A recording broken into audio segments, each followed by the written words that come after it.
জায়গা রয়েছে। আমি এখানটা একটু জায়গা করে নেবো যাতে একটু বসতে পারি। এখানে কোনো মেয়ে অ্যালাউ নেই। এখানে স্ন্যাক্স আর একটা বই নিয়ে এসেছি, এখানেই থাকবো। আঁকতে আঁকতে মিউজিক শুনতে দারুণ লাগে। তুমি কি আমার ভাইব কেবে আসবে? রেন, কি হলো ওর? আর যত দিন যেতে লাগলো হিউগো আর রেইনের মধ্যে বাড়তে থাকা টেনশন ওদেরকে ভুল করাতে লাগলো। আমি মাছগুলোকে খাইয়ে আসছি। মর্নিং মাছেরা, এসো এবার খেয়ে নাও।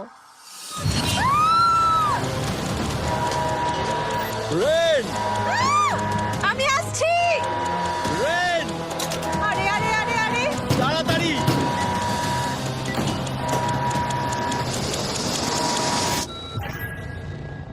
এটাতে অনেক সময় লেগে গেল।